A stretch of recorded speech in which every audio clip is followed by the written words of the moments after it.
Dieses Jahr war ein sehr schöner Sommer und ich war sehr glücklich. Ich freute mich auf jeden Tag, denn ich wusste, ich sehe dich wieder, meine Yoshiko. Dein Vater war ein sehr strenger und bedeutender Mann und wir konnten uns nur morgens treffen auf einer kleinen Bank am Rande unserer Stadt. Umgeben wurde sie von einem Park, der blühte von der Pracht der schönsten Blumen und Pflanzen, die man sich vorstellen konnte. Auch diesen Abend zuvor war ich sehr nervös und konnte den Morgen nicht abwarten. Ich zählte die Stunden. Ich sehnte mich nach dem Sonnenaufgang. Denn ich wusste, bald würde es soweit sein. Ich werde dich wieder treffen, wie jeden Tag.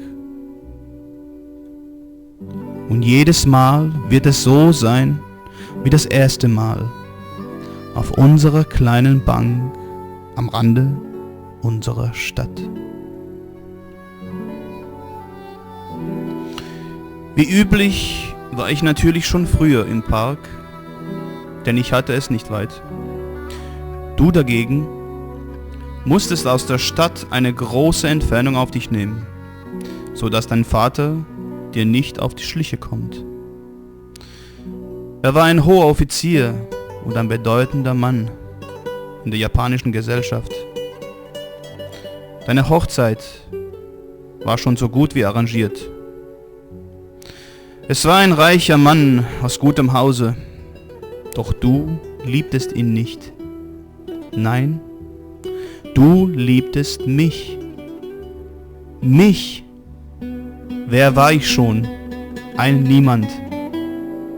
Ich hatte meinen kleinen Laden und ich habe den Menschen die Tische repariert. Doch du liebtest mich. Und ich? Ja, ich liebte dich auch, meine Yoshiko.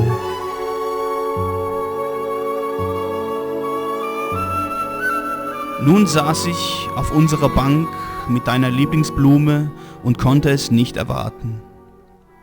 1000 Dinge gingen mir durch den Kopf. Warum ist der Himmel blau? Wieso können die Vögel fliegen? Muss ich mehr oder weniger Soja für das neue Rezept benutzen?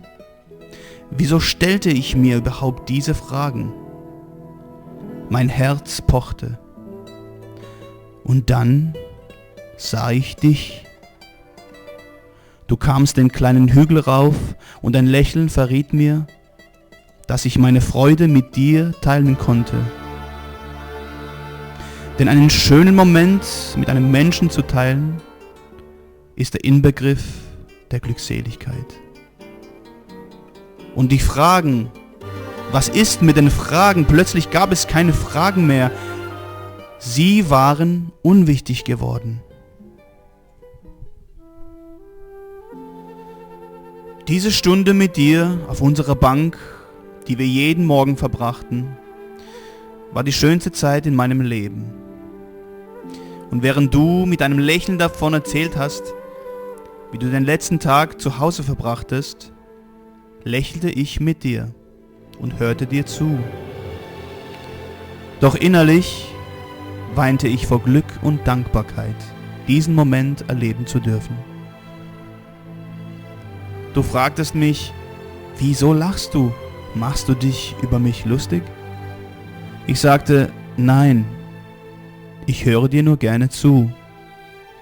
Jemandem gerne zuhören, das sind nicht nur Worte, und es ist auch mehr als ein Kompliment. Es ist schön, wenn man jemand sagen kann, ich höre dir gerne zu.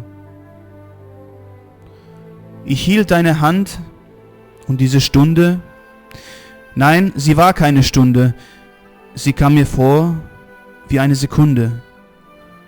Und du musstest wieder nach Hause zurück. Und noch bevor du am Hügel warst, hast du dich wie immer umgedreht. Und es bedarf keiner Worte, was du mir sagen wolltest, denn ich habe es verstanden. Noch lange saß ich auf der Bank und freute mich schon auf den nächsten Tag.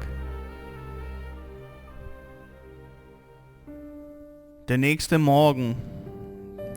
Es war der Morgen des 6. August. Wie immer machte ich mich bereit. Wie immer war ich nervös. Wie immer stellte ich mir neue Fragen. Und wie immer wusste ich, du wirst am Hügel auftauchen und zu mir kommen, auf die Bank am Rande unserer Stadt. Doch diesen Morgen kamst du nicht, meine Yoshiko. Ein gleißendes Licht erhellte die Stadt und ein Feuersturm verbrannte alles, was in der Nähe war. Ein merkwürdiger Pilz erschien am Himmel und der Donner und das Beben der Erde übertönten die Gesänge der Vögel. Es war kein Sommer mehr. Asche schneite aus der Höhe auf die Trümmer unserer Stadt. Ja, und viele Leben hat es genommen, auch dich, meine Yoshiko. Ich bin jetzt ein alter Mann und ich komme jeden Morgen auf unsere Bank seit 65 Jahren. Ich warte immer noch. Ich schaue zu dem Hügel, doch ich sehe dich nicht. Doch das ist egal, denn ich weiß, du bist bei mir. Auf unserer Bank am Rande unserer Stadt Hiroshima.